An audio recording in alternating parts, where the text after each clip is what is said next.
La personnalité narcissique se caractérise par une vision amplifiée de sa propre importance, un besoin constant d'admiration et une faible tolérance à la critique.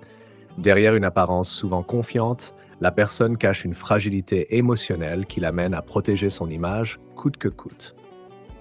Traits caractéristiques. Surestimation de ses talents ou réalisations. Sensibilité excessive face aux remarques négatives. Tendance à exploiter les autres pour atteindre ses objectifs.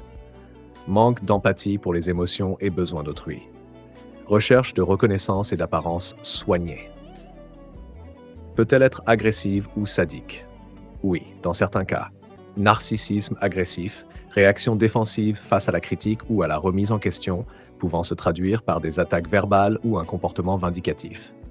Narcissisme sadique, plaisir à humilier ou faire souffrir autrui, dans le but de renforcer un sentiment de supériorité et de contrôle. Ces formes extrêmes sont souvent associées au narcissisme dit malin. Causes possibles. Facteurs éducatifs, surprotection, valorisation excessive ou critique sévère durant l'enfance.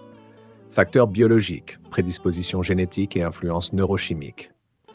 Facteurs sociaux, environnement axé sur l'image, le succès matériel ou la performance. Approche thérapeutique. 1. Psychothérapie individuelle. Thérapie cognitivo-comportementale, TCC, pour corriger les schémas de pensée nuisibles.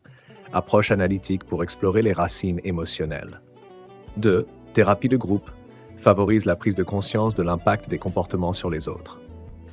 3. Entraînement à l'empathie. Exercice pour développer la capacité à reconnaître et comprendre les émotions d'autrui. 4. Mise en place de limites claires pour éviter les abus dans les relations. 5. Traitement médicamenteux, prescrit uniquement pour traiter des troubles associés comme la dépression ou l'anxiété. Conclusion. Le narcissisme n'est pas toujours synonyme d'agressivité, mais ces formes sévères peuvent mener à des comportements hostiles ou sadiques. Un suivi thérapeutique adapté et un engagement personnel permettent souvent d'améliorer les relations et la qualité de vie.